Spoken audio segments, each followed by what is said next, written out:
In 1918, the First World War came to a close with a decisive victory for the Entente. The next year, a series of settlements were forced upon the defeated Central Powers, the most famous of which was the Treaty of Versailles, which saw Germany stripped of these lands. 18 months earlier, Germany had imposed its own peace treaty on Russia, in which they took control of a vast swathe of Eastern Europe. Yet these treaties were products of the circumstances in which victory was achieved. For the Entente, it was after the war had become about self-determination and was increasingly dominated by the United States. For Germany, it was only after Russia had begun to disintegrate as a coherent state.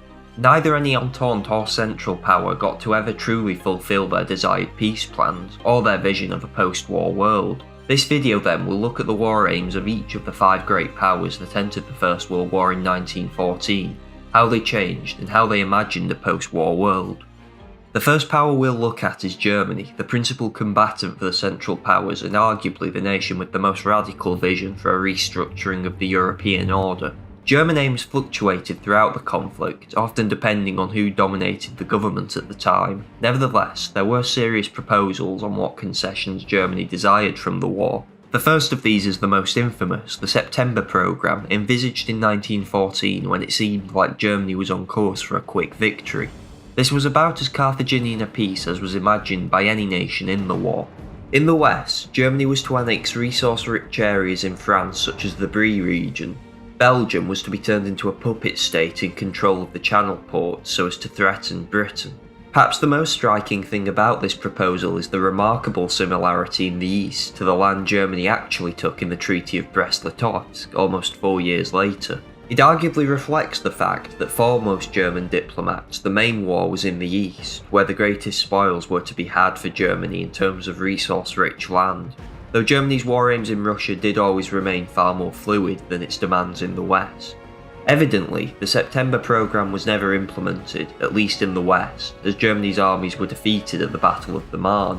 The subsequent descent into trench warfare meant German diplomats saw a favourable negotiated peace rather than total victory as the main aim of Germany's war effort instead. For this, we'll take the often vague suggestions of the German Chancellor until 1917, Bethmann Hollweg. Bethmann was no pacifist, but he was one of the more lucid German policymakers and understood Germany would have to compromise in some aspects. He never offered a set series of proposals, but regarding Western Europe, he envisaged small border corrections with the annexation of Brie and Luxembourg. The terms discussed with the Belgian king in a proposed separate peace in 1916 included the demilitarisation of Belgium and economic dependence on Germany. In the east, his dreams weren't as expansionist as outlined in the September Programme, but still aimed for Poland and Lithuania to be declared as independent states. Even so, he did at various points ponder a separate lenient peace with Russia so as to focus on the west. Bethmann was ultimately ousted in 1917, so never got to seriously attempt a negotiated settlement. Next, there was a plan advocated by German Admiral Alfred von Tirpitz, who had been instrumental in the creation of Germany's high seas fleet prior to the war.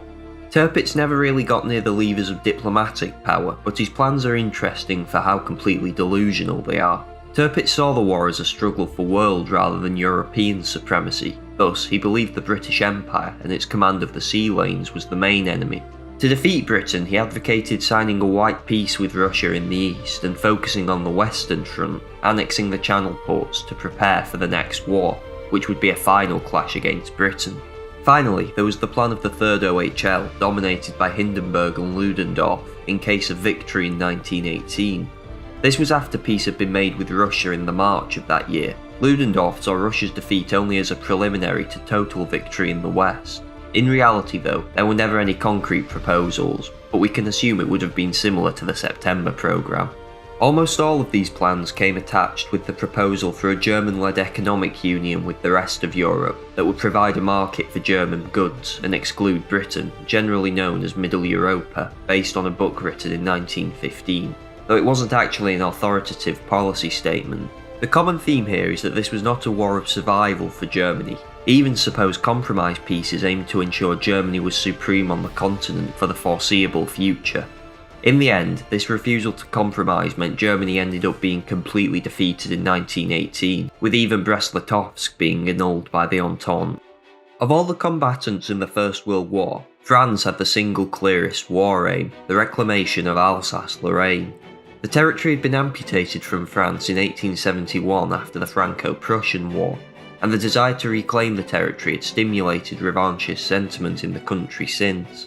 The territory was so vital that despite the fact German armies sat deep inside French territory for most of the war, French diplomats almost totally refused to contemplate any negotiated peace that didn't include Alsace. France was also motivated more than any nation by hostility to Germany, which had replaced France as Europe's preeminent power in 1871.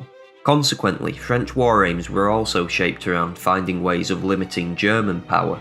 These ranged from the most hardline stances, that Germany should be balkanised, to the comparatively moderate position that the imbalance between Germany and France should be redressed. One way this could be done was by annexing more German territory. The French for much of the war maintained designs on the coal-heavy region of the Saarland, which would be annexed to increase France's industrial strength. More extensive plans advocated the setting up of a Rump-Rhinish state to provide security for France, whilst in the early days of the war the French military even considered recreating France's natural borders by annexing all of the left bank of the Rhine. There were other more minor colonial claims, particularly affecting Syria, but ultimately French war aims were almost solely focused on weakening Germany and strengthening France in the European balance of power. In the end, France would reclaim Alsace-Lorraine, but would have to settle for a demilitarised Rhineland and the separation of the Saarland as a League of Nations mandate, eventually to be annexed back into Germany. Russia was a nation that was in an almost perpetual crisis of self-confidence over what the war was actually being fought for. The initial casus belli had been defending a Slavic brother state, Serbia, from annihilation, but as the body count began stacking up, this wasn't a particularly sellable point to the Russian public. When Russia went to war, the Supreme Commander Nikolai Nikolaevich published a manifesto promising the creation of a Polish state within the Russian Empire. The aim was to do this by joining Congress Poland with German and Austrian Polish regions. This would serve the more general Russian aim of weakening Germany and destroying Austria as a competitor in the Balkans. The Russians never went as far though as to specify the complete destruction of the Habsburgs, for fear that the collapse of this multi-ethnic empire would encourage the Russians' own minorities to rebel. Despite these territorial aims, there was a degree of Germanophilia running throughout the Russian elite, who saw the conflict less as a clash between nation-states and more as a clash between the liberal West and the autocratic East that Russia just happened to be on the wrong side of.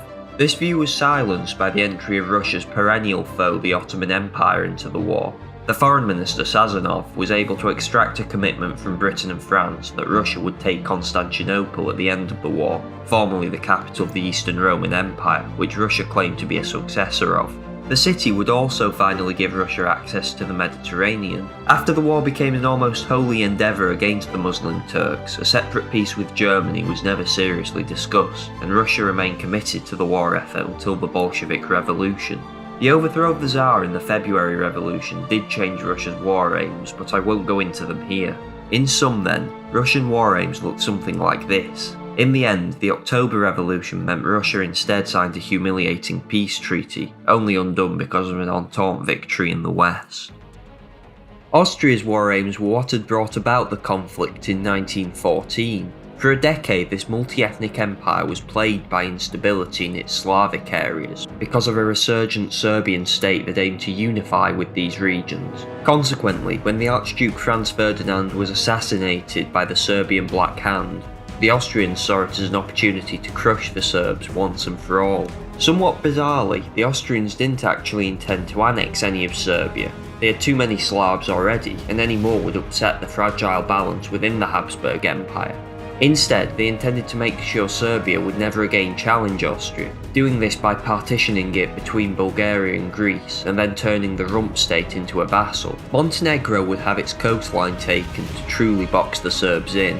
In 1915, Italy joined the war against Austria, but the Habsburg lines held thanks to the natural fortifications on the border, and thus only minor territorial adjustments were considered in the event of Italy's defeat. In 1916, Romania joined the war, but was defeated. In 1918, they signed a peace agreement that shows us Austrian aims, which mainly consisted of turning it into an economic puppet of the Central Powers. Russia was Austria's main enemy throughout the conflict, but proposals in case of victory were always vague. There was the so-called Austro-Polish solution to combine Congress Poland with Austrian Poland into an autonomous kingdom under Habsburg rule, but this clashed with Germany's aim for a Polish puppet state. Instead, it was generally thought Austria would share in the economic spoils of the rump states Germany carved out of Russia, something they largely achieved in the Treaty of Brest-Litovsk. Ultimately, Austria's war aims consisted little in the way of major territorial changes, but simply what Austrian diplomats thought would secure the empire's future, something that was looking increasingly bleak as the war continued. Britain entered the war with no territorial ambitions, and this remained consistent, at least in Europe. Her main casus belli had been Germany's invasion of Belgium, and Belgian independence remained Britain's main demand throughout the war.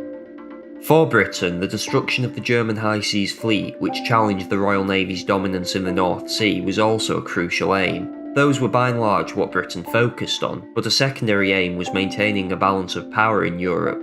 In practice, this meant restricting German expansion. To do this, they tied other allies' war aims, such as the French demands for Alsace-Lorraine, to their own, seeing it as a way to weaken Germany. This is not to say Britain had no territorial aims of its own. Once the Ottomans entered the war, the Middle East in particular became an area of interest to Britain. This was carved up in a treaty known as Sykes-Picot today, which gave Britain influence over these regions. Despite this, of all belligerents, British war aims were the most flexible, as would be seen at Versailles when Britain attempted to facilitate an awkward compromise between the idealistic Americans and revanchist French. In the end, they were mostly achieved. Belgium was liberated, the High Seas Fleet was scuttled by the Germans, and the Middle East was partitioned, though Britain quickly reverted to its favoured method of informal empire after the peace treaty. Perhaps most importantly, however, Britain failed to preserve a balance of power on the continent. The war saw the destruction of the Austrian Empire, whilst the Russians turned insular. That left just France and Germany, and out of these, Germany was always going to be the most powerful once its strength recovered. One interesting theme in all of these is that war aims didn't necessarily get more harsh as the war went on. The September programme was about as harsh a piece as anything Germany would have come up with in 1918. What's more striking is the increasing intransigence of all belligerents to avoid coming to a settlement. As all policymakers failed to find a compromise to the crisis of 1914, so they failed to find one that could have brought the war to a close.